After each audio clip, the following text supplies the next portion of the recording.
Chapter 144 That by mortal sin a man is eternally deprived of his ultimate end. This punishment by which a person is deprived of the ultimate end should be interminable. For there is no privation of a thing unless one is born to possess that thing. In fact, a newborn puppy is not said to be deprived of sight. But man is not born with a natural aptitude to attain his end in this life, as we have proved.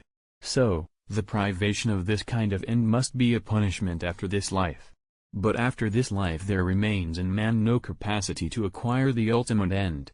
The soul needs a body for the obtaining of its end, insofar as it acquires perfection through the body, both in knowledge and in virtue.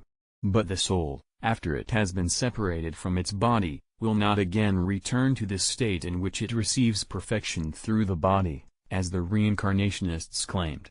We have argued against them above. Therefore, he who is punished by this punishment, so that he is deprived of the ultimate end, must remain deprived of it throughout eternity. Again, if there is a privation of something which is naturally required, it is impossible for this to be restored unless there be a breaking down of the subject to the underlying matter, so that another subject may again be generated anew, as is the case when an animal loses the power of sight or any other sense power. Now, it is impossible for what has been already generated to be again generated, unless it is first corrupted. In that case, from the same matter it is possible for another whole being to be generated, not the same numerically but in species. But spiritual things, such as a soul or an angel, cannot be broken down by corruption into an underlying matter so that another member of the same species may in turn be generated. So, if such a being is deprived of what it must have in its nature, then such a privation has to continue perpetually. But there is in the nature of a soul and of an angel an ordering toward the ultimate end who is God. So, if it departs from this order by virtue of some punishment, this punishment will endure perpetually. Besides, natural equity seems to demand that each person be deprived of the good against which he acts, for by this action he renders himself unworthy of such a good. So it is that, according to civil justice, he who offends against the state is deprived completely of association with the state, either by death or by perpetual exile. Nor is any attention paid to the extent of time involved in his wrongdoing, but only to what he sinned against. There is the same relation between the entirety of our present life and an earthly state that there is between the whole of eternity and the society of the blessed who, as we showed above, share in the ultimate end eternally.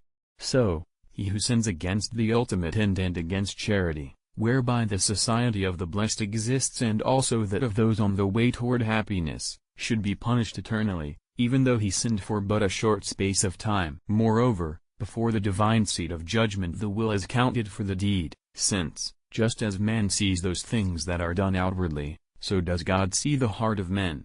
Now, he who has turned aside from his ultimate end for the sake of a temporal good, when he might have possessed his end throughout eternity, has put the temporal enjoyment of this temporal good above the eternal enjoyment of the ultimate end. Hence, it is evident that he much preferred to enjoy this temporal good throughout eternity. Therefore, according to divine judgment, he should be punished in the same way as if he had sinned eternally. But there is no doubt that an eternal punishment is due in eternal sin. So, eternal punishment is due to him who turns away from his ultimate end. Furthermore, by the same principle of justice, punishments are assigned to wrongdoings and rewards to good acts. Now, the reward for virtue is happiness.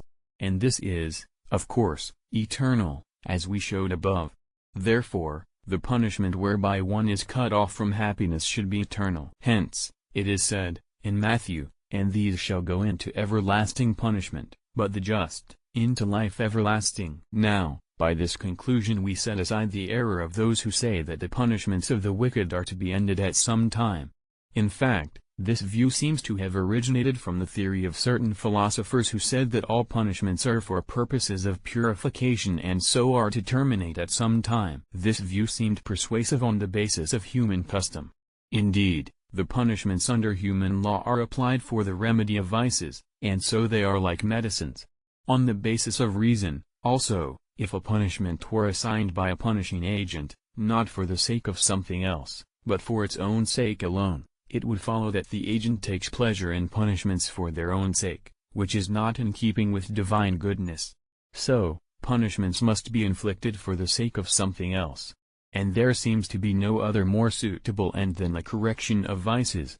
So, it seems that all punishments may fittingly be said to be purgatorial and, consequently, requiring termination at some time, since what can be purged out is accidental to a rational creature and may be removed without consuming the substance. Now, we have to concede that punishments are not inflicted by God for their own sake, as if God delighted in them, but they are for something else, namely, for the imposing of order on creatures, in which order the good of the universe consists. Now, this order of things demands that all things be divinely arranged in a proportionate way. This is why it is said in the Book of Wisdom that God made all things, in weight, number and measure. Now, just as rewards are in proportional correspondence with the acts of the virtues, so are punishments with sins. And to some sins are proportioned eternal punishments, as we showed.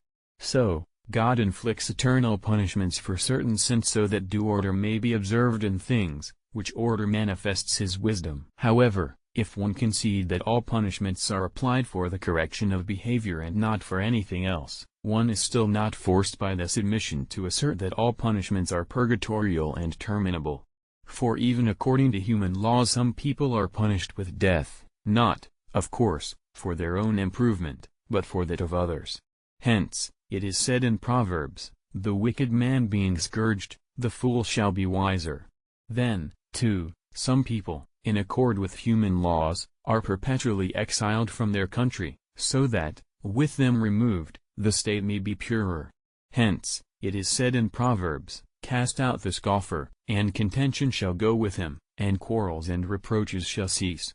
So, even if punishments are used only for the correction of behavior, nothing prevents some people, according to divine judgment, from having to be separated perpetually from the society of good men and to be punished eternally, so that men may refrain from sinning, as a result of their fear of perpetual punishment, and thus the society of good men may be made purer by their removal.